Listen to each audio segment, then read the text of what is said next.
Bismillahirrahmanirrahim. Assalamualaikum warahmatullahi wabarakatuh.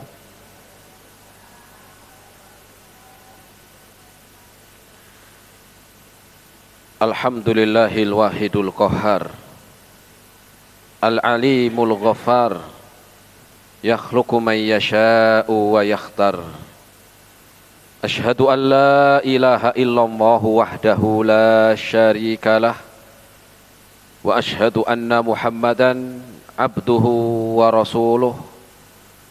Qala Allah Ta'ala fi kitabihil karim, ya ayyuhalladzina amanu taqullaha haqqa tuqatih wa la tamutunna illa wa antum muslimun. Jamaah bapak-bapak dan ibu-ibu, ikhwan wal akhwat rahimani Allah wa iyyakum jami'an. Alhamdulillah, kita bersyukur kepada Allah Subhanahu wa ta'ala di kesempatan siang hari ini. Kita masih diberikan kesehatan, taufik dan hidayahnya. Semoga amal ibadah kita Allah Subhanahu wa ta'ala menerimanya. Dan semoga ilmu yang kita dapatkan bisa kita amalkan sebagai bekal untuk menghadap kepada Allahu Rabbul Alamin. Kemudian salawat dan salam kita sampaikan kepada Nabiullah Nabi Muhammad sallallahu alaihi wasallam beserta keluarganya, para sahabatnya dan umatnya sampai hari kiamat nanti. Jamaah rahimani Allah wa iyyakum jami'an, kita kembali melanjutkan dalam kajian rutin di setiap hari Jumat siang di Balubai TV dengan bahasan dari kitab Al-Adabul Mufrad, kitab yang ditulis oleh Al-Imam Muhammad bin Ismail Al-Bukhari rahimahullahu ta'ala. Di pertemuan yang lalu kita sampai pada hadis yang ke-211 dan kita siang hari ini akan melanjutkan hadis yang ke-212, bab yang ke-108. Bab 108, orang laki-laki adalah pemimpin dalam keluarganya. Yang dimaksud orang laki-laki ini adalah suami. Suami adalah pemimpin dalam keluarganya. Kalau kita melihat di bab sebelumnya, bahasan hadis yang lalu, itu bahasanya tentang adab, etika atau akhlak, bahasan tentang majikan dan budak, bos dan karyawan, atasan dan bawahan. Ini bahasan yang lalu tentang adab dan akhlak, tentang majikan dan budak, dan seterusnya. Nah, kali ini kita akan berpindah. Kita akan berpindah membahas bahasan yang baru. Membahas bukan seperti bahasan yang lalu. Kita akan berpindah tentang suami dan istri. Tentang suami dan istri. Dalam hadis-hadis yang kita akan sampaikan yang ada di dalam kitab Al-Adabul Mufrad ini, bahasanya adalah sebagai ilmu dan pengajaran. Dan ini akan disampaikan tentang bekal, sebagai bekal untuk suami ataupun istri. Kalau yang belum menikah, Ustadz, ia juga bekal. Karena tentang ilmu di dalam berkeluarga itu bagi yang sudah menikah atau yang belum menikah. Kalau yang sudah menikah biar tambah baik, yang belum menikah untuk bekal. Karena banyak orang kalau mau nikah memikirkan itu bekal uang doang, nafkah doang. Padahal di sana ada kewajiban-kewajiban yang lain yang nanti kita akan bahas hadisnya satu persatu. Dan bahasan ini tentang suami dan istri karena ada kaitan dan ikatan. Kalau kemarin anak sama orang tua, kemudian saudara, kerabat, selanjutnya ya antara budak dan majikan. Setelah ini kita akan membahas suami dan istri. Ya. Kenapa? Karena di dalam berkeluarga antara suami dan istri ada tanggung jawab, ada keterbukaan, ada komunikasi, dan juga ada kewajiban-kewajiban, sehingga penting untuk kita bahas. Bahkan Imam Al-Bukhari membawakan satu bab di sini, seorang suami adalah pemimpin dalam rumah tangganya atau keluarganya. Nah, kita akan bahas hadisnya, yaitu hadis yang ke 212, Mas Hafid. Nah, Iqra.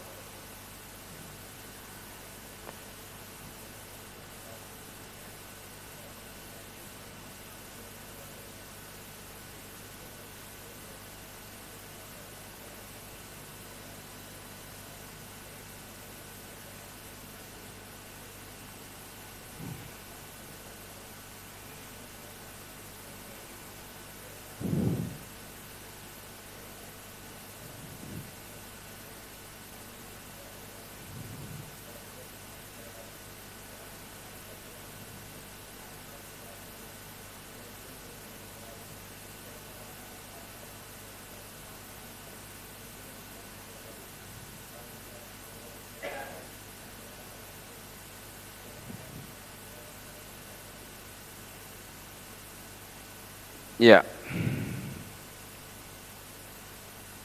Hadis yang ke-212.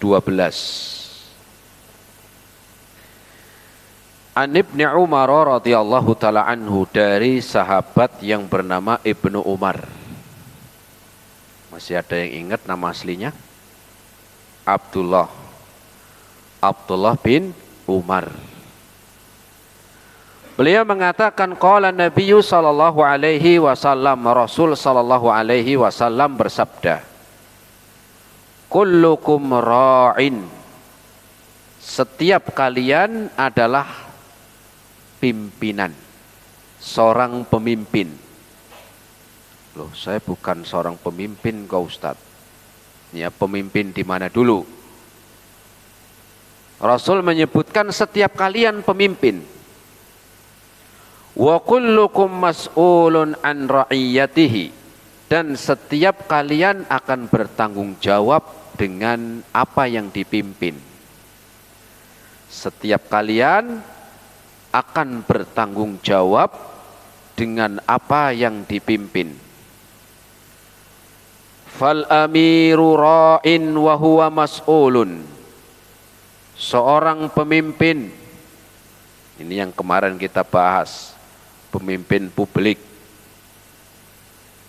dari atasan dan jajarannya sampai bawah. Fal amiru ra'in wa huwa mas'ulun. Adapun seorang pemimpin publik, mereka adalah pemimpin dan kelak akan bertanggung jawab. Alhamdulillah saya bukan pimpinan publik Ustadz. Oh belum, walaupun bukan pemimpin publik. Warrajulu ra'in ala ahlihi wa huwa mas'ulun. Dan suami adalah pemimpin walaupun bukan pemimpin publik. Seorang suami adalah pemimpin di rumah tangganya, di keluarganya. Wa huwa mas'ulun, dan dia akan bertanggung jawab. Suami, alhamdulillah saya istri Ustaz aman. Belum selesai. Wal mar'atu ra'iyatun ala baiti zawjiha wa hiya mas'ulatun. Dan seorang istri adalah pemimpin di rumah, ya, seorang pemimpin di rumah suaminya. Wahia mas'ulatun, dan seorang istri pun akan bertanggung jawab. Kemudian Rasul melanjutkan, ala wa kullukum ra'in, ketahuilah semua kalian adalah pemimpin, walaupun apa? Belum menikah, belum punya suami, belum punya istri. Setiap kalian minimal memimpin dirinya sendiri. Minimal apa? Memimpin untuk sendiri.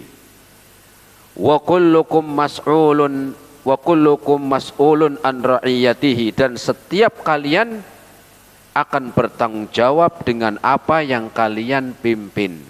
Hadis riwayat Al-Imam Al-Bukhari. Jamaah rahimani Allah wa iyyakum jami'an. Bahasan kita adalah warrajulu ra'in ala ahli bait ala ahlihi. Seorang suami adalah pemimpin di dalam keluarganya.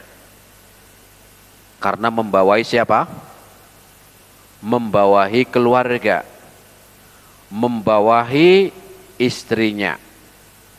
Suami pimpinan bagi istrinya, dan sebagai pemimpin bagi siapa lagi? Anaknya. Ada lagi selain pemimpin untuk istri dan anak? Pegawai, ya, atau karyawan, atau juga yang ada di rumahnya, yang bekerja itu juga, ya, dia sebagai apa? Pemimpin di rumah. Artinya apa? Seorang suami menjadi pemimpin di, ya, keluarganya. Menjadi seorang suami itu artinya memiliki tanggung jawab besar. Tanggung jawab besar, ya, di dalam apa? Di dalam urusan dunia dan akhiratnya. Bukan cuman tanggung jawab di dalam urusan dunia, tetapi enggak tanggung jawab dalam urusan akhirat. Atau sebaliknya, perhatian kepada agama, perhatian dengan akhirat, tapi enggak peduli urusan dunia, ini juga enggak benar. Karena kita hidup di dunia. Ya. Sehingga tanggung jawab sebagai suami itu berat, jemaah. Bukan tanggung jawab yang enteng. Makanya Allah Subhanahu wa taala sebutkan ini di dalam Al-Qur'an, dalam surat At-Tahrim ayat yang ke-6. Surat apa? Ayat yang ke-6. Surat At-Tahrim ayat yang ke-6. Allah Subhanahu wa taala berfirman, ya ayyuhalladzina amanu, wahai orang-orang yang beriman. Lihat, setiap ayat yang Allah mulai dengan panggilan ya ayyuhalladzina amanu, wahai orang-orang yang beriman. Dalam ayat yang dimulai dengan panggilan iman, orang-orang mukmin, lihat apa perintahnya. Karena umumnya perintah setelah ayat panggilan iman, pertama perintah, atau yang kedua larangan. Allah lanjutkan dalam ayat ini, ku anfusakum wa ahlikum naro. Jagalah diri kalian dan keluarga kalian dari api neraka. Di sini Allah perintahkan ku anfusakum, jagalah diri kalian wahai para suami. Saya belum punya istri, Ustaz. Iya, minimal untuk sendiri, ku anfusakum, diri kalian. Kalau sudah punya keluarga, wa ahlikum, dan keluarga kalian, jaga dari apa? Dari api neraka. bukan cuman menjaga keluarga dari lapar, bukan cuman menjaga keluarga itu dari apa? Dari kebutuhan pokok makan minum doang. Tetapi apa? Jagalah diri kalian dan keluarga kalian dari api neraka. Banyak orang lebih peduli penjagaan terhadap kebutuhan makan minum. Iya, itu penting. Tetapi juga jangan dilupakan ada di sana penjagaan yang lebih penting dari itu apa? Menjaga diri dan keluarga dari api neraka. Bukan berarti tidak perhatian dengan urusan dunianya, enggak. Tetap perhatian, tetapi juga ada yang diperintahkan dengan apa? Dengan benar-benar untuk menjaga diri kalian dan keluarga dari api neraka. Bukan cuma menjaga dari kekurangan. Lihat Rasul sallallahu alaihi wasallam, ya. Pernah Rasul itu selama 3 bulan itu enggak masak. Dapurnya itu enggak nyala. Ya, kalau kita kompornya itu enggak nyala, bukan karena apa? Enggak dinyalain, tapi enggak ada yang dimasak 3 bulan. Sampai disebutkan apa? Ya, tungkunya itu selama 3 bulan berturut-turut itu enggak masak. Ya. Terus kata Aisyah radhiyallahu anha, terus selama 3 bulan makannya apa? Kan enggak masak. Kata Aisyah itu, ya, hari-harinya makan kurma dan minum air putih. Kuat jenengan, Bu. Ya, kuat Ustadz sehari. Aisyah ini sampai 3 bulan. Ya. Artinya di sini Rasul sallallahu alaihi wasallam juga ada kekurangan. Tetapi juga Rasul di sini apa? Tetap perhatian dengan agama. Ya. Tetap perhatian dengan akhiratnya. Kenapa? Karena ini tanggung jawab besar. Penjagaan diri dan keluarga dari api neraka. Ya. Penjagaan diri dari api neraka. Ini yang harus benar-benar diperhatikan. Makanya Ali bin Abi Thalib mengatakan, Adibuhum wa'allimuhum. Ketika menerangkan ayat yang mulia ini, beliau mengatakan adibuhum wa'allimuhum. Didiklah keluargamu dan ajarilah keluarga kalian. Ini menunjukkan tanggung jawab besar bagi seorang tanggung jawab besar yang ada di pundak seorang suami di dalam memimpin istrinya, anaknya, ya, dan orang-orang yang ada di bawah tanggungannya. Ya. Terus apa tanggung jawabnya? Tanggung jawab yang pertama seorang suami adalah memberi nafkah. Memberi apa? Nafkah. Memberi nafkah, pakaian, sandang, pangan, papan, pakaian, makan, tempat tinggal.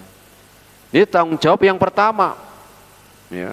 Memberi apa? Memberi nafkah keluarganya. Yaitu memberikan makan. Ya, ngasih makannya berapa, Ustaz? Ya umumnya lah. Kalau umumnya misalnya kayak di negeri kita, umumnya makannya berapa kali, Bu? 3 kali. Ya, kasih makan 3 kali. Kalau ada ibu-ibu yang makannya, enggak Ustaz, saya makannya sehari 5 kali kok Ustaz. Jam habis subuh, nanti makan lagi jam 9 pagi, jam 2, nanti jam 5, sama nanti habis isya Ustaz. Ya itu kan berarti sudah menyelisih umumnya. Ya, menyelisihi apa umumnya. Ya, kalau memang begitu ya nggak apa-apa, kasih makan 5 kali. Ya. Ada di sini 5 kali, Bu. Ada, Masya Allah. Jadi apa? Suami memberikan nafkah, yang pertama adalah memberi makan. Sesuai umumnya, ya, sesuai urfnya, kebiasaan yang ada di wilayahnya. Kemudian juga memberikan nafkah, diantaranya nafkah pakaian. Ya, memberi pakaian. Ya, nggak harus mahal. Ya, tapi ya jangan jangan yang belikan untuk istrinya baju bekas misalnya. Carinya di mana? Ya, di pasar loak. Loak yang yang harganya katanya ya murah-murah, ya jangan. Ya kalau memang mampunya begitu ya beda lagi ya. Tapi kalau memang mampu memberikan yang yang layak, yaitu lebih pas. Tapi juga jangan berlebihan. Pakaian lemari penuh pakaian. Pakaian kerja, pakaian dapur, pakaian apalagi? Pakaian tidur, sampai sampai lemari itu penuh dengan banyaknya pakaian. Ya itu juga ya berlebihan. Ya, atau mungkin ya dengan harga yang mahal. Ya bukan berarti nggak boleh ya. Kalau mampu ya silahkan. Kadang-kadang orang ini ngasih baju sampai harganya puluhan juta satu setel. Ada yang mungkin malah 100 juta. Ya bukan nggak boleh, kalau mampu silakan. Tapi cobalah lihat orang-orang yang di sekitar kita. Jangankan dia mau beli mau beli pakaian. Buat makan buat makan dalam setiap harinya sudah ada aja sudah bersyukur. Lihat di sekitar masih ada orang, jangankan mau beli beli pakaian, dia bisa beli setahun sekali. Ya, itu sudah bersyukur. Ya. Terus beli pakaian untuk istri berapa kali, Ustadz? Ya tergantung kebiasaan juga. Mungkin kalau di kita kan setahun berapa kali? Berapa kali, Bu? Sekali. Jenengan kalau dibeliin baju suami berapa kali setahun? 3 kali? Kok terlalu cepat kayaknya. Umumnya mungkin pas mau lebaran lah begitu ya. Umumnya pas mau lebaran. Tapi ya nggak harus setiap lebaran, mau namanya baju dipakai setiap hari kok. Mungkin setahun 2 kali lah ya lumayan. Jangan kalau pas minta ke suami, Mas ini bajunya sudah lusuh Mas, nanti lebaran. Ya nggak harus juga begitu ya. Jadi sesuaikan kebiasaan masing-masing. Kemudian juga tanggung jawab tempat tinggal. Ya tempat tinggal itu nggak harus punya rumah sendiri. Kalau sudah punya walhamdulillah. Ya sesuai kemampuan.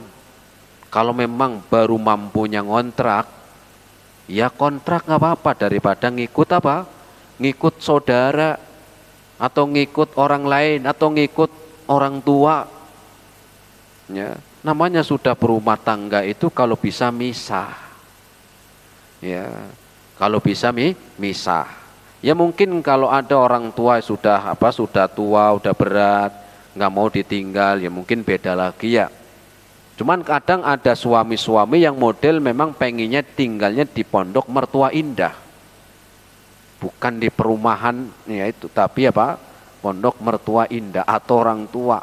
Akhirnya nggak mau serius, nggak mau modal. Tenang ada orang tua, ya nggak punya duit tinggal minta, nggak punya makanan minta orang tua. Jadi kurang mandiri. Coba ya sudah menikah mau ngontrak mau sudah tanggung jawab, biar serius begitu.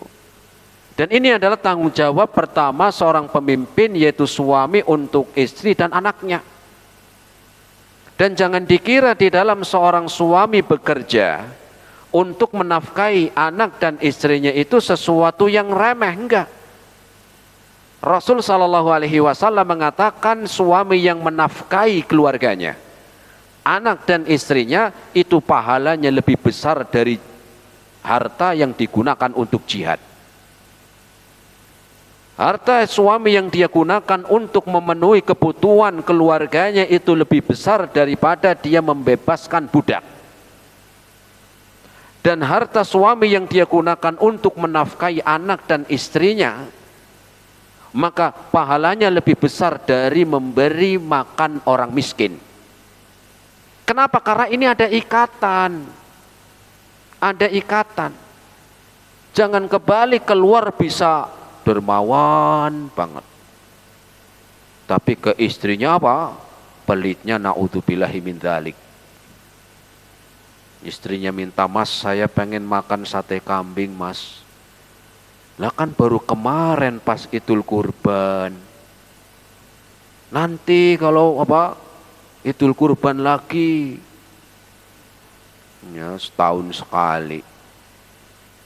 Rasul mengatakan dinarun anfaqtahu fi sabilillah wa dinarun anfaqtahu fi raqabah wa dinarun tasaddaqta bihi ala miskin wa dinarun anfaqtahu ala ahlika a'dhamuha ajran anfaqtahu ala ahlika. Uang yang kau gunakan wahai suami untuk menafkahi untuk fi sabilillah. Fi sabilillah macam-macam, untuk jihad, untuk bangun masjid, untuk bangun jembatan umum, atau uang yang digunakan untuk apa? Untuk membebaskan budak, dan uang yang digunakan untuk membantu orang miskin, maka pahala yang paling besar yang kau gunakan untuk istri dan anakmu. Jadi pahalanya besar, makanya jangan pelit. Ya, jangan apa? Jangan pelit ke anak dan istrinya. Kenapa? Itu pahala yang besar. Ya. Ini kayaknya ibu-ibu senang nih, mantep ini, nanti biar apa pulang ini suami yang nggak pelit lagi. Nanti ada bahasan sendiri bagaimana seorang istri jadi pemimpin. Setelah ini nanti ada, biar imbang. Ya. Kemudian yang kedua tanggung jawab seorang suami sebagai pemimpin di dalam rumahnya, di dalam keluarganya, adalah mengajarkan ilmu agama. Jadi enggak cuma sekedar memenuhi kebutuhan pokoknya, nafkahnya, tetapi ada kewajiban seorang pemimpin di dalam keluarganya mengajarkan ilmu agama. Loh Ustadz, saya bukan Ustadz kok. Saya bukan alumni dari pondok pesantren Ustadz. Di dalam mengajarkan ilmu agama kepada keluarga, bukan nggak harus dia mondok, nggak harus dia alumni dari mana, dari pondok pesantren, enggak. Sekarang itu kan untuk memberikan ilmu, mendidik keluarga dengan ilmu agama macam-macam. Bisa diajak ke pengajian, betul. Itu kan diantara cara mendidik. Mengajarkan ilmu secara tidak langsung, diajak ke pengajian. Ya, ayo ada pengajian tuh di Masjid Anu, bahasanya ini nanti sepekan 2 kali ngaji. Sebagai tanggung jawab ini wajib seorang pemimpin. Bukan cuma sekedar kebutuhan pokoknya doang yang dipenuhi. Ya. Tetapi tidak peduli dengan apa? Dengan pendidikan keluarganya. Ya.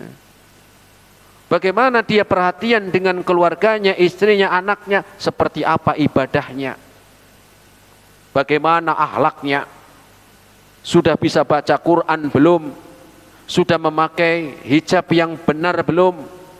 Ini tanggung jawab siapa? Suami. Jangan sampai nanti ketika hari kiamat, ketika Allah mau mempertanggungjawabkan, Allah minta pertanggungjawabannya. Ya, kemudian istrinya ngomong, ya Allah, suami saya ini dulu nggak pernah ngajarin saya, ya Allah. Gimana kalau kita dalam keadaan seperti itu, mumpung masih hidup? Ketika anak ini ditanya, kamu nggak sholat, ya Allah, dulu bapak saya ini nggak pernah ngajak saya sholat, ya Allah. Ya. Jadi ada tanggung jawab seorang pemimpin dalam rumah tangga mengajarkan keluarganya dengan ilmu. Kata sahabat Abdullah bin Abbas, beliau mengatakan, i'malu bi ta'atillah. hendaklah engkau mengamalkan ketaatan kepada Allah, wattaqu ma'asiyallahi, dan hendaklah engkau menjauhi maksiat, wa muru ahlikum bidzikri, dan ajaklah, ya, perintahkanlah keluargamu untuk beribadah, untuk berzikir. Ajak keluargamu, perintahkan untuk ibadah, ya. Yunjikumullahu minan nar, karena dengan itu Allah akan menyelamatkan kalian dari api neraka. Ya. Sudah Ustadz, istri saya sudah saya ajak ngaji nggak mau Ustadz. Ya, memang orangnya atos banget kok Ustadz. Apa atos? Apa bahasa ini apa? Keras mungkin ya. Keras banget, susah. Ya, memang sudah berapa lama ngajak ngaji? Ya sekitar 2 hari Ustadz. Baru 2 hari. Terus sabar, perlu waktu. Ya. Kenapa? Karena Abdullah bin Abbas mengatakan yunjikumullahu minan nar, semoga dengan itu Allah menyelamatkan kalian dari api neraka. Kan tadi ayatnya jelas, ku anfusakum wa ahlikum naro, jagalah diri kalian dan keluarga kalian dari api neraka. Enggak cuman sendiri, keluargamu juga.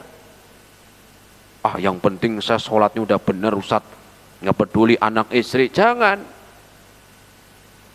Bagaimana kelak nanti mereka di hari kiamat akan menuntut, ya. Kemudian juga kata Imam Mujahid, beliau mengatakan ittaqullaha wa ausu bi ahlikum, bertakwalah kalian kepada Allah dan berilah nasihat keluarga kalian bittaqwallahi, dengan bertakwa.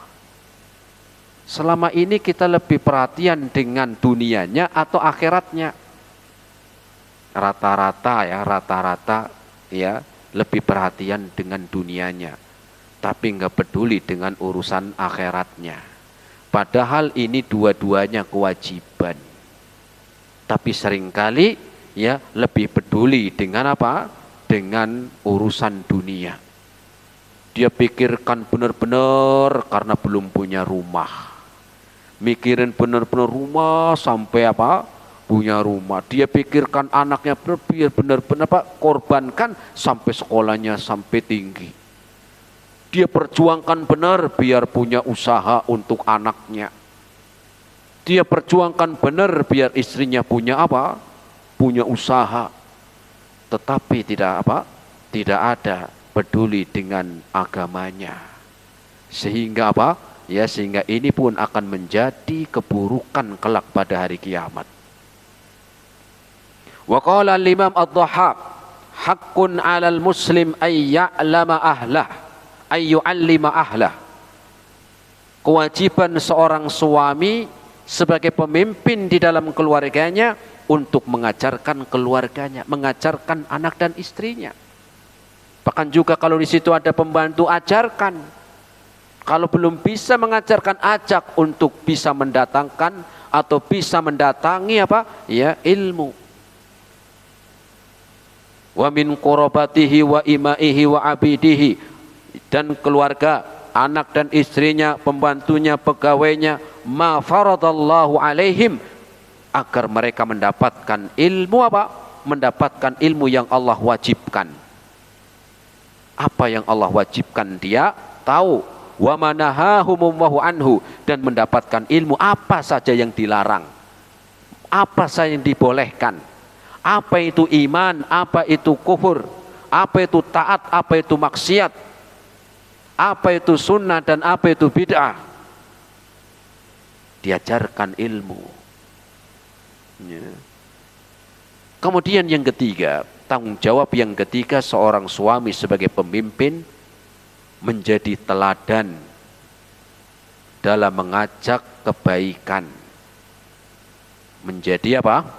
Teladan dalam mengajak kebaikan.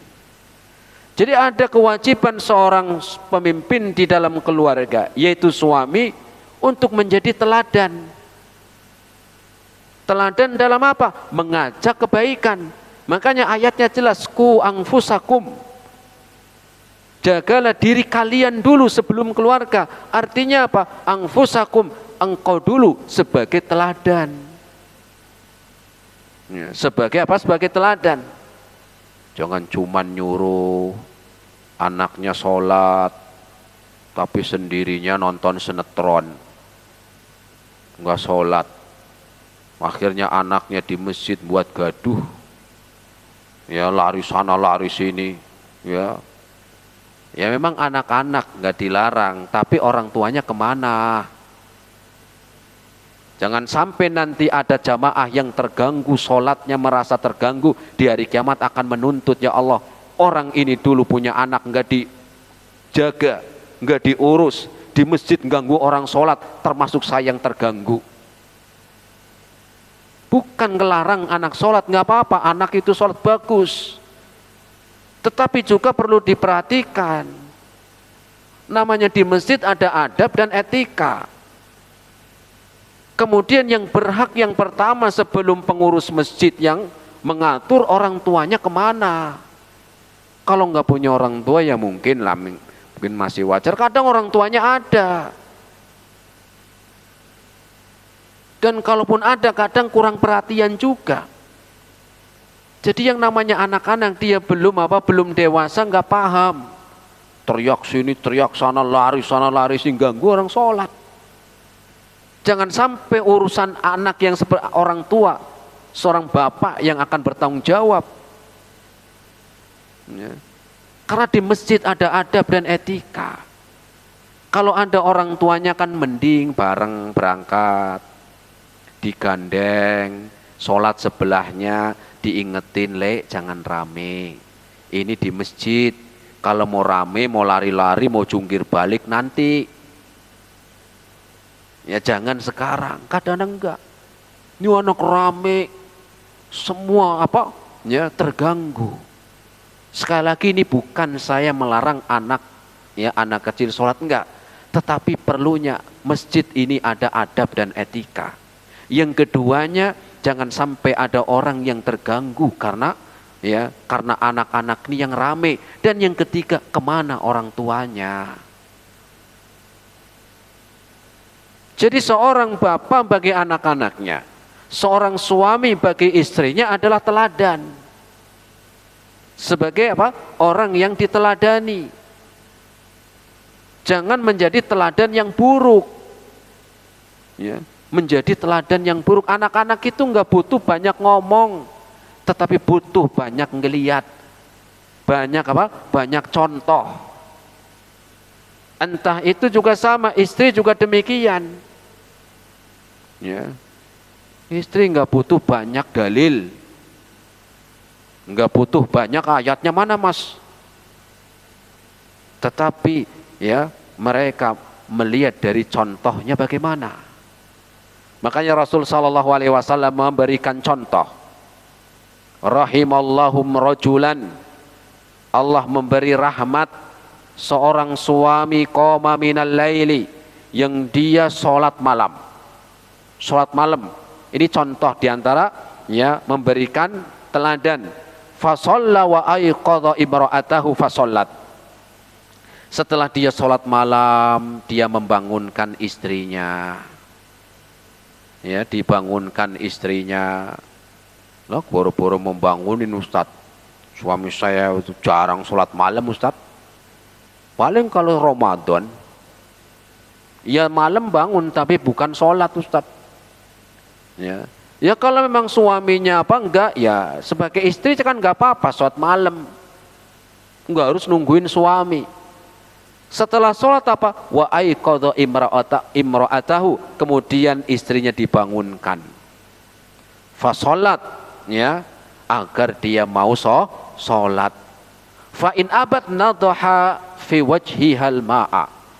Bahkan Rasul membolehkan kalau istrinya enggak mau bangun, boleh dipercikin air. Boleh, bukan wajib. Nanti jenengan, wah semprot nih. Ya, apalagi bukan pakai semprotan, disiram satu gayung. Nah, itu bukan malah baik itu. Jadi perang dunia nanti. Ya. Bukan piala dunia, tapi perang dunia. Jamaah rahimani Allah wa iyyakum jami'an. Tanggung jawab ini yang kelak akan kita pertanggungjawabkan di hari kiamat nanti. Sehingga pilihan ini ada di pundak setiap seorang suami. Pertanggungjawaban ini semua ada di pundak seorang suami, ya. Dan ini adalah tanggung jawab yang berat. Maka hendaklah berkorban. Karena ini enggak ringan tanggung jawabnya di hari kiamat nanti, enggak ringan. Dan kita hidup di dunia berapa lama? Kalau kita menjadi ya suami, berkorban, berjuang, bersungguh-sungguh, didik benar-benar, kita hidup di dunia berapa lama? Sehingga ketika seorang suami berjuang sungguh-sungguh, berkorban di dalam mendidik keluarganya, berapa lama di dunia? Nanti setelah itu dia akan semoga menjadi ringan. Ya. Semoga beratnya ketika di dunia di dalam mendidik keluarganya menjadi keringanan nanti pada hari kiamat. Daripada di dunia itu ringan, pengennya ringan, cuek, nggak peduli, nanti pada hari kiamat berat. Padahal waktu di akhirat jauh lebih panjang dan melelahkan.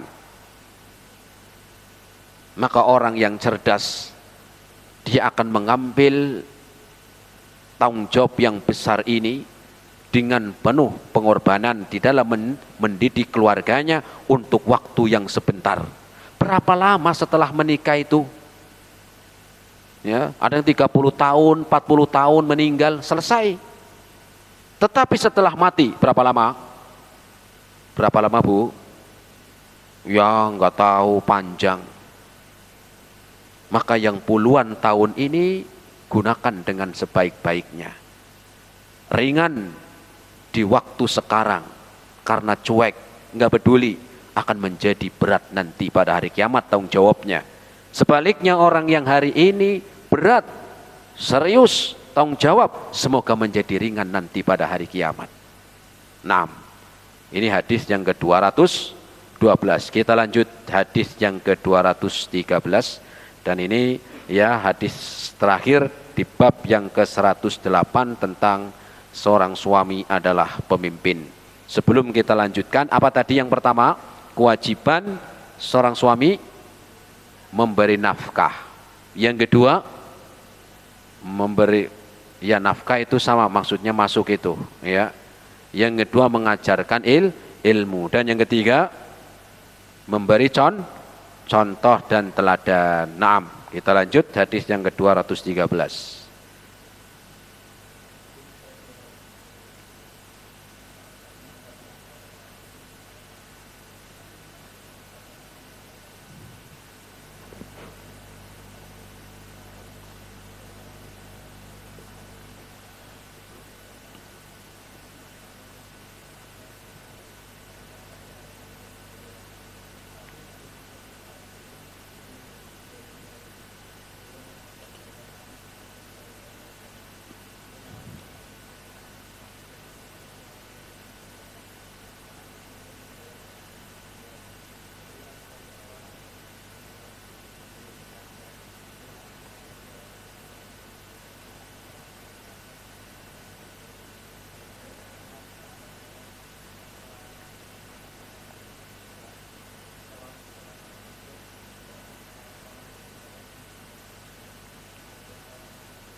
Ya.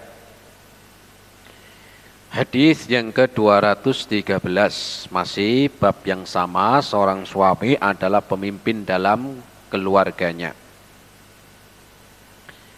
Hadis yang ke-213 ini dimulai dengan kisah, cerita, pengalaman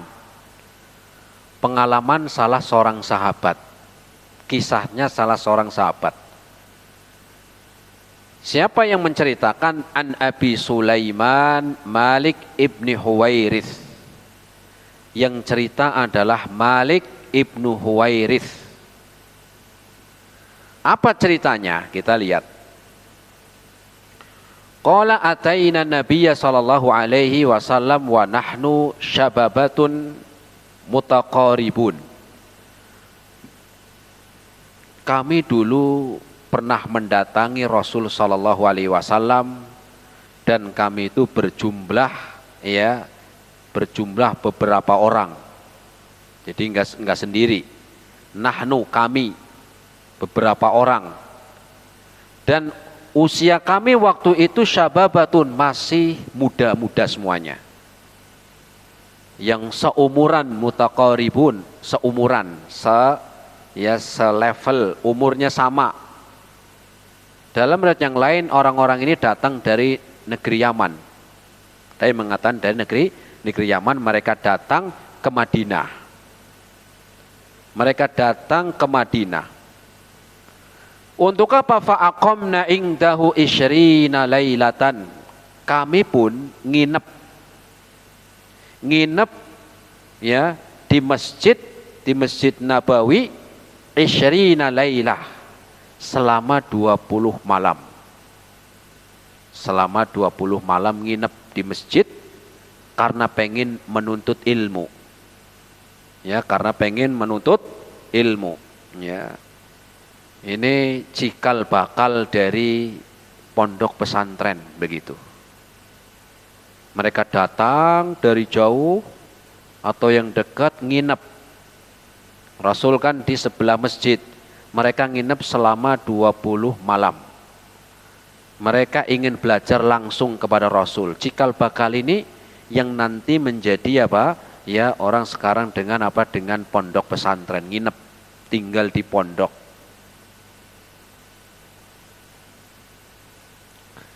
Kemudian fadhanna anna ishtahaina ahlina. Setelah melewati 20 hari 20 malam, orang itu kan ini masih muda-muda, ada kangen dengan keluarganya, pengen pulang karena jauh, pengen pulang. Ingat suasana rumah, ingat bapaknya, ingat ibunya, ingat temennya, ingat lingkungannya. Ya, kayak kalau santri itu biasanya lama kalau nggak pulang, ingat masakan orang tua, ingat kampung halaman. Mereka demikian, fadhanna anna ishtaihaina ahlina. Dan Rasul apa? Ya, Rasul juga tahu bahwa pemuda-pemuda ini sudah pengen pulang. Sudah pengen pulang. Ya. Fasa'alna an man tarakana fi ahlina fa akhbarnahu wa kana rafiqan rahima. Bahwa apa? Ya, Rasul sallallahu alaihi wasallam pun tanya. Rasul itu orang yang peka. Perasaan. Bukan baper ya, bukan. Perasaan itu apa? Merasakan, ya perasaan orang lah begitu. Rasul itu orang yang merasakan perasaan orang itu gimana. Ya. Maka Rasul pun bertanya, kalian sudah pengen pulang? Kalian sudah kangen pengen pulang kampung? Rasul nanya begitu. Fa akhbarnahu, kami pun mengkabarkan, iya ya Rasul. Sudah 20 malam saya tinggal di sini pengen pulang. Faqala Rasul sallallahu alaihi wasallam, maka Rasul pun mengatakan, irji'u ila ahlikum. Ya sudah, nanti besok pulang. Besok pulang libur. Walaupun bukan libur semester. Walaupun bukan liburan kenaikan kelas. Ya ini mungkin cikal bakalnya liburan kenaikan kelas. Tapi kalau pulang pergi ya tiap hari ketemu orang tua. Kalau di pondok ya liburan semester pulang, atau liburan Ramadan ya nanti pulang begitu. Nah ini Rasul mengatakan, ya faqala irji'u ila ahlikum. Sudah besok kalian pulang. Temui keluarga kalian. Fa'allimuhum wa muruhum. Kalau kalian sudah sampai di rumah, ketemu dengan keluarga kalian, maka ajarilah keluarga kalian ilmu. Ilmu dari mana? Yang selama 20 hari tinggal di dekat Rasul, kalian dapat ilmu, ajarkan kepada keluargamu di rumah. Enggak cuma ajari keluargamu di rumah, wa muruhum, dan ajak mereka untuk apa? Untuk melaksanakan ketaatan. Apa di antara yang Rasul ajarkan? Wa shallu kama ra'aitumuni usolli. Dan sholatlah kalian, ajarilah keluarga kalian sholat, dan sholatlah kalian sebagaimana kalian ngelihat saya sholat selama 20 hari. Artinya apa? Ajarilah keluarga kalian sholat seperti yang kalian lihat dari saya sholat, kata Rasul. Ajarilah mereka sholat, ajarilah mereka ilmu sebagaimana yang engkau ambil dari saya. Dan saya mengajarkan kepada kalian sholat. Shallu kama ra'aitumuni usolli. Fa idza hadaratis sholatu. Kemudian nasihat yang kedua, apabila telah datang waktu sholat, telah masuk waktu sholat, falyu'adzin lakum ahadukum, maka salah seorang kalian ada yang adzan. Nanti kalau pulang kampung, kalian ajari keluarga kalian ilmu. Dan kalau sudah masuk waktu sholat, ya adzan. Ya, para santri ketika pulang kampung waktu sholat adzan. Ya, kadang-kadang enggak, ini banyak anak muda, ada santri yang lagi pulang waktunya sholat enggak mau adzan. Bahkan kadang-kadang yang adzan itu orang-orang yang sudah tua, yang sudah apa? Ya sudah ya batuk-batuk. Udah suaranya udah nggak jelas, Allahu Akbar. Aduh, dengerin tambah ngantuk. Coba yang masih muda ini, yang nggak harus santri, yang masih muda-muda, yang suaranya masih bagus jelas, adzan. Ya. Nanti nungguin Mbah Anu. Ya nggak apa-apa kalau Mbah itu sudah biasa adzan, tapi kadang ada yang nggak adzan. Kemudian Rasul melanjutkan, falyu'adzin lakum ahadukum wal yu'ammakum akbarukum, dan pilih salah seorang dari kalian menjadi imam. Pilih dari kalian menjadi imam. Hadis riwayat Al-Imam Al-Bukhari. Jamaah rahimani Allah wa iyyakum jami'an, di antara pelajaran yang bisa kita ambil dari hadis yang ke-213 ini, pertama, anjuran untuk menuntut ilmu. Yang pertama, anjuran untuk belajar menuntut ilmu. Lihat mereka datang jauh-jauh. Ya, datang jauh, ya, kemudian nginep di masjid. Nginep dekat dengan Rasul selama 20 malam. Ya kita jangan bayangkan, oh berarti sebentar Ustadz. Walaupun mereka cuma 20 hari, tapi lihat gurunya siapa. Kita lihat walaupun mereka enggak lama, tapi gurunya Rasul Sallallahu Alaihi Wasallam. Kalau sekarang setahun, 2 tahun, 10 tahun, nah gurunya bukan Rasul, jauh berbeda. Walaupun mereka sebentar hanya 20 hari, gurunya langsung Nabi Sallallahu Alaihi Wasallam. Ya. Maka anjuran untuk semangat menuntut ilmu. Ya. Sehingga Rasul memberikan kabar gembira bagi orang yang semangat belajar agama. Dalam hadisnya, man kharaja fi talabil ilmi fahuwa jihadun fi sabilillahi hatta yarji'a. Barang siapa yang keluar untuk menuntut ilmu, maka ya dia seperti orang yang jihad, seperti orang yang jihad sampai pulang. Dalam hadis yang lain Rasul mengatakan, man salaka tariqan yaltamisu fihi ilman sahhalallahu bihi tariqan ilal jannah. Barang siapa yang keluar dengan niat untuk menuntut ilmu, maka Allah mudahkan dengan jalan dia menuntut ilmu masuk surga. Dengan berangkat dari rumah ke sini ya untuk menuntut ilmu, maka ini apa? Disebutkan kata Rasul jalan masuk surga. Apalagi kalau jenengan tadi mau berangkat ke sini qadarullah meninggal, dipastikan husnul khotimah. Mau husnul khotimah, Bu?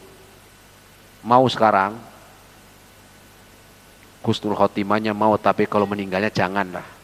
Nanti dululah. Jadi menuntut ilmu itu ada keutamanya, dan keutamaan menuntut ilmu banyak. Lihat dulu Jabir bin Abdullah, karena pengen belajar ke Unais al-Ansori yang ada di negeri Syam, dia berangkat dari Madinah ke negeri Syam selama 1 bulan. Jalan 1 bulan karena pengen belajar. 1 bulan perjalanan. Jangan kesini berapa menit? Orang kadang-kadang deket itu males. Ya pengajian di mana itu? Di Simpang 5. Padahal ya cuman dari Metese. Jauh males. Dari Metese. Tapi kirim ngambil duit ke Surabaya dekat. Ya. Nah, jadi apa ini keutamaan seorang menuntut ilmu? Karena menuntut ilmu itu ibadah. Bedakan dengan orang pensiun. Kalau kerja ada pensiunnya. Pak, kok enggak pengajian? Pak, pensiun saya. Itu kerja. Orang menuntut ilmu itu bukan kayak anak sekolah. Kalau anak sekolah itu ada lulusnya. Kok enggak pengajian, Bu? Sudah lulus. Itu sekolah, udah lulus. Menuntut ilmu itu ibadah. Ibadah itu yang enggak ada pensiunnya. Justru tambah tua itu tambahnya rajin harusnya, betul. Apalagi waktu di dunia sudah semakin dekat loh, bukan saya doain, enggak, mengingatkan. Ya. Menuntut ilmu itu bukan apa? Bukan seperti orang kerja ada pensiunnya. Itu ibadah. Dan namanya ibadah itu sampai meninggal dunia. Maka ini keutamaan menuntut ilmu. Kemudian yang kedua, dianjurkan juga untuk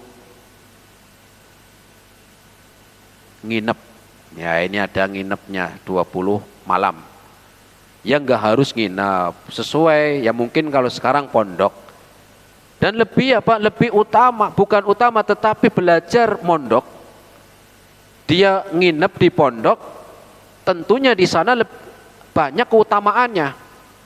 Dengan anak yang belajar PP pulang pergi, dengan yang mondok di pondok pesantren, tentunya ada kekurangan, ada kelebihan masing-masing. Tapi kita lihat mereka yang belajar mondok atau belajar yang di pondok pesantren nginep, ya, dari sisi kelebihannya ya tetap ada. Contoh salah satunya lebih fokus belajar. Lebih apa, Bu? Lebih fokus di dalam belajar. Coba kalau di rumah pulang jam 1 siang langsung main HP, langsung nonton TV, langsung apa lagi? Ya, atau ya macam-macam. Kalau di pondok ya HP-nya nggak boleh, HP-nya disimpan sama ustadznya. Nanti bisa 2 minggu sekali, atau mungkin sebulan sekali, atau seminggu sekali dikasih waktu terbatas, sehingga untuk belajar lebih fokus. Ya, beda ketika pulang, apalagi kalau pas libur sudah. Ya. Kemudian yang kedua, yang belajar nginep itu lebih mandiri. Lebih apa? Mandiri. Mandi sendiri. Ya enggak? Nah kan sudah di pondok, mandi sendiri. Makan ya ngambil sendiri, antri, kadang antrinya panjang. Kemudian apa? Nyuci juga sendiri. Biasa kalau di rumah jadi anak mami, kalau di rumah jadi anak papi, sudah ada pembantu yang nyuciin, sudah ada pembantu yang masakin. Sekarang di pondok mikir nyuci sendiri, kucera, nggak ada mesin cuci, ya. Atau mungkin ya juga ada yang pondok itu menyiapkan mesinnya ada, tapi kan tetap nyuci sendiri, ya. Akan terlatih kemandiriannya. Harus jaga piket, ada piket apa? Piket bersih-bersih, ada piket keamanan. Kalau di rumah nggak mikir, sudah ada orang tua. Tapi kalau di pondok dia dilatih kemandiriannya. Habis makan dia cuci sendiri, ya.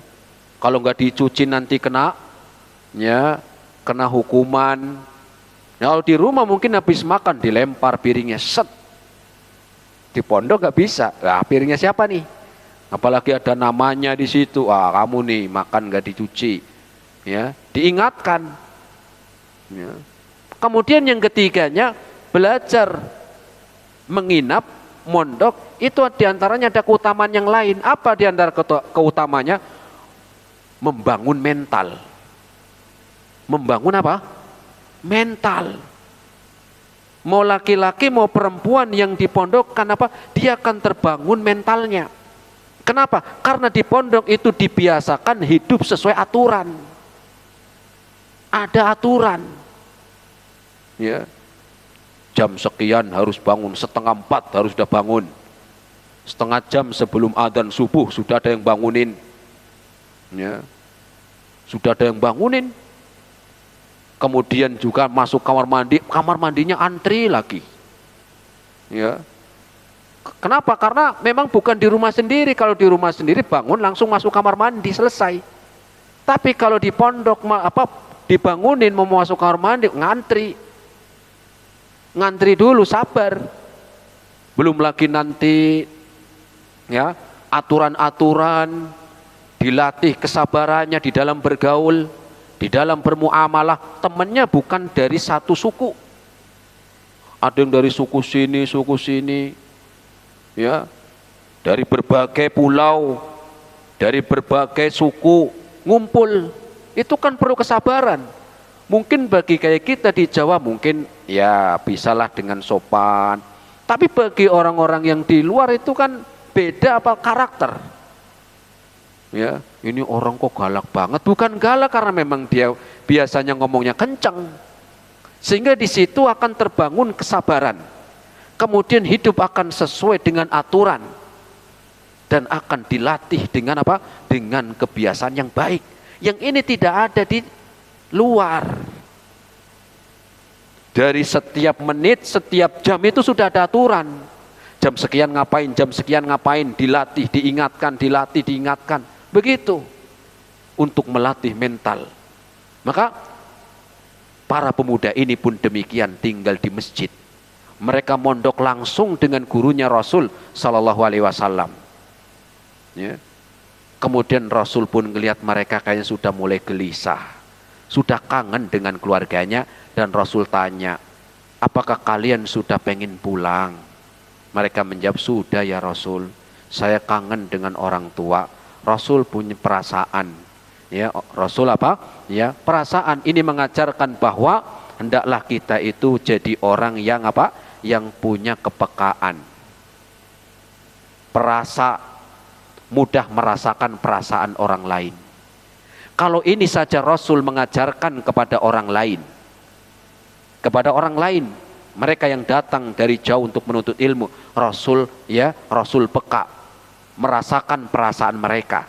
Apalagi orang-orang yang ada di sekitar kita. Lebih lagi kita dianjurkan perasaan kepada suami, perasaan kepada istri, perasaan kepada guru perasaan kepada murid, perasaan kepada tetangga. Dan Rasul mengajarkan demikian. Jadi jangan jadi orang yang gak punya perasaan. Ada nggak orang begitu? Orang gak punya perasaan. Ada judul buku bagus, judulnya itu Fakrul Masyair, miskin perasaan. Kalau artinya begitu, miskin perasaan. Isinya apa? Contoh orang yang tidak perasa, anak yang tidak perasaan ke orang tua yang tidak perasaan ke anak, istri yang tidak perasaan ke suami yang tidak perasaan ke istri, kemudian guru yang tidak perasaan ke murid yang tidak perasaan ke gurunya. Ya, buku itu apa? Ya, bagus tentang apa? Tentang mengajarkan agar kita itu diajarkan oleh Rasul untuk menjadi orang yang punya perasaan. Jangan jadi orang yang muka tembok. Jangan jadi orang yang tidak punya perasaan. Manusia itu terdiri bukan hanya jasad. Bukan hanya jasad dan ruh, tetapi ada perasaan. Ya.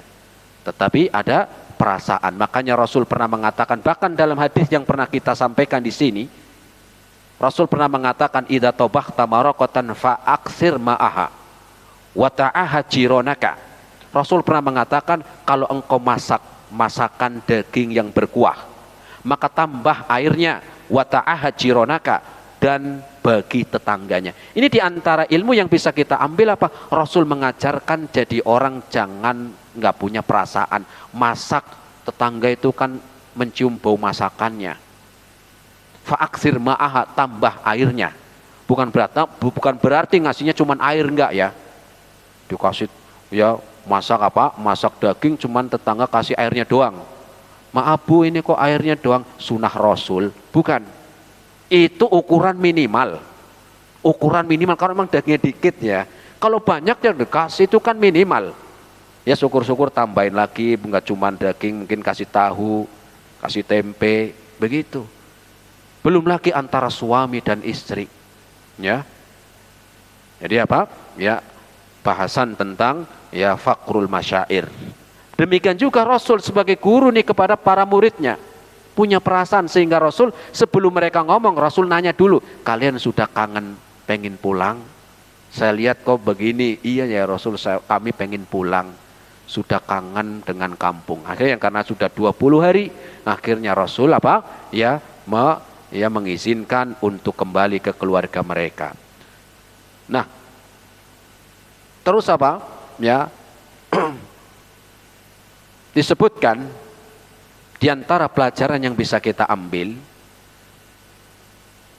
adalah Rasul orang yang mengetahui keadaan orang-orang yang ada di sekitarnya. Ya mirip dengan yang tadi, pelajaran tadi. Makanya Rasul itu sholat jamaah, enggak panjang-panjang, enggak. Bukan karena Rasul enggak pengen panjang, tapi perasaan. Betul. Orang ada yang pengen mau kerja, ada orang yang lagi ya ada keperluan. Sehingga Rasul itu kalau sholat jamaah itu apa? Ya, Rasul pendek. Kita lihat persaksian dari Anas bin Malik. Anas bin Malik mengatakan, "Ma sholaitu wara'a imamin qat ahaqqu sholatin wala atammu minan Nabi sallallahu alaihi wasallam." Aku enggak pernah sholat di belakang seorang imam yang paling bagus sholatnya dan yang paling sempurna daripada sholatnya Rasul sallallahu alaihi wasallam. Ya, saya enggak pernah menjumpai ya, sholat di belakang imam ya, yang sholatnya paling baik dan paling sempurna dari Rasul sallallahu alaihi wasallam menjadi imam. Wa in kana la yasma'u buka as-sabiyin, ketika lagi ngimamin mendengar ada anak bayi menangis. Ya, fayukhaffifu anhu, Rasul segera meringankan sholat, artinya enggak memperpanjang, enggak diperpanjang. Kenapa? Makhofatan ayyuftana ummuhu, khawatir ya membuat sesuatu yang enggak pas pada orang tuanya. Ya, Rasul ngimamin ada anak nangis, Rasul meringkas sholatnya segera. Ya, ini menunjukkan apa? Ya, menunjukkan Rasul itu orang yang sangat perasa, orang yang bukan orang yang enggak punya perasaan, enggak. Tapi Rasul orang yang sangat perasa. Nah, terus pelajaran yang bisa kita ambil dari hadis ini apalagi? Pelajarannya adalah mengajarkan keluarga. Kalau ini saja yang disebutkan bukan seorang suami, yang mereka itu para pemuda datang ke Rasul pengen belajar, ketika pulang Rasul menasihati, irji'u ila ahlikum, pulanglah kalian ke keluarga kalian, fa'allimuhum, ajarilah keluarga kalian dan ajak mereka untuk melaksanakan ibadah dan sholatlah sebagaimana kalian ngelihat saya sholat. Kalau ini saja tidak disebutkan secara langsung sebagai suami untuk anak dan istrinya, apalagi kalau itu suami yang ada kewajiban untuk mendidik, untuk mengajar keluarganya. Seorang suami jangan sampai seperti apa cap ATM, tahu suami cap ATM? Dicari kalau apa? Dibutuhin, dimintain duit doang, selesai tinggal. Tetapi jadilah seorang suami yang perhatian dengan ya nafkahnya, kemudian pendidikannya dan agamanya. Ya memang tidak mudah. Mendidik anak dan istri itu kan nggak gampang, betul. Ya, betul. Sama. Nggak harus apa? Enggak. Oh kalau Ustadz saya enak didik, ya sama, beda. Ya, tetap juga kita ya mengajarkan keluarga juga nggak gampang. Ya, mengajarkan keluarga juga nggak gampang, sama. Ya, nggak juga saya di rumah ngomong qala Allah Ta'ala, qala Rasul Sallallahu Alaihi Wasallam, enggak juga, emang lagi ceramah. Ya, tetapi memang itu kewajiban mendidik keluarga. Ya pertama sabar, harus sabar. Enggak cuman sekali dua kali, memang itu susah itu suami. Ya terserahlah, nanti juga di akhirat sendiri-sendiri ono. Ya jangan begitu, itu namanya apa? Putus asa, jangan. Kemudian juga ikhlas dan juga mengharap pahala. Ya, harus diingat di dalam apa? Mendidik keluarga itu suami sabar, ikhlas dan mengharap pahala. Mengharapkan hidayah. Ya, mengharapkan hidayah. Ya. Kalau memberikan hidayah gampang, gak mungkin istrinya Nabi Nuh dan istrinya Nabi Lut itu kufur, betul? Ya. Kalau memberikan hidayah itu gampang, gak mungkin bapaknya Nabi Ibrahim itu kufur. Kalau memberikan hidayah itu mudah, gak mungkin siapa? Pamannya Nabi. Siapa namanya? Abu Thalib. Dia kufur. Ya. Kalau memberikan hidayah itu, mendidik itu gampang, gak mungkin anaknya Nabi Nuh itu kufur. Kurang apa? Bapaknya Nabi loh. Tapi ternyata ya enggak gampang mendidik. Apalagi kita bukan Nabi, Rasul bukan, tetangganya bukan. Orang alimnya setengah-setengah. Ya. Ngaji juga jarang-jarang. Udah jarang-jarang tambah ngantuk. Ya, lagi mana ini? Ya. Jadi apa? Di sini diajarkan agar mendidik dengan sabar, ikhlas, sungguh-sungguh, ya. Kemudian memberikan teladan. Memberikan teladan contoh yang baik dan caranya juga yang baik. Mungkin kalau di perusahaan, kalau di kantor ya nggak nurut aturan saya, besok saya pecat. Lah kalau di rumah yang nggak nurut sama saya nggak bisa, anaknya sendiri, nggak bisa istrinya sendiri, ya. Dan ini perlu waktu, perlu apa? Perlu waktu, bukan seperti membalikan telapak tangan. Perlu waktu, mendidik itu perlu waktu, ya. Kemudian juga apa? Terus untuk mengingatkan kebaikan, kemudian mengingatkan dari keburukan, dan juga memberi semangat, begitu, ya. Disitulah apa? Ya terus, dan semoga menjadi peringan apa? Menjadi peringan kebaikan. Ya menjadi peringan, ya, menjadi kebaikan yang besar. Makanya sahabat Abdullah bin Umar mengatakan, adib ibnaka fa innaka mas'ulun. Didiklah wahai suami anakmu.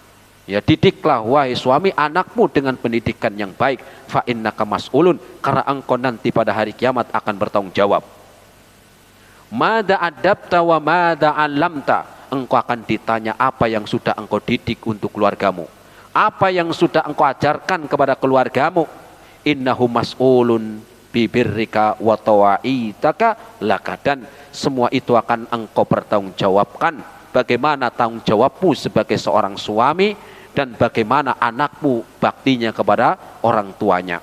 Maka tanggung jawab yang besar, ya, tanggung jawab yang paling besar ini adalah tanggung jawab di pundak seorang suami. Bukan tanggung jawab pendidikan keluarga, ya, pendidikan keluarga bukan tanggung jawabnya sekolah. Sekolah itu bantu. Tanggung jawab besar kebaikan seorang istri bukan tanggung jawabnya ustadz, ya.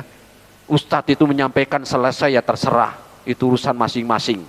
Tetapi tanggung jawab yang paling besar adalah orang tua, adalah suami bagi istri, dan juga ya orang tua bagi anaknya. Sehingga apa? Ya, kita diajarkan untuk bersemangat di dalam mengajarkan kebaikan untuk keluarga, karena kebaikan keluarga itu kebaikan kita, dan sebaliknya keburukan keluarga itu keburukan pimpinan yang ada di dalam keluarganya. Semoga bermanfaat. Ini yang bisa kita sampaikan. Terima kasih atas segala perhatiannya, mohon maaf atas segala kekurangannya. Kita akhiri subhanakallahumma bihamdika asyhadu an la ilaha illa anta astaghfiruka wa atubu ilaik. Wassalamualaikum warahmatullahi wabarakatuh.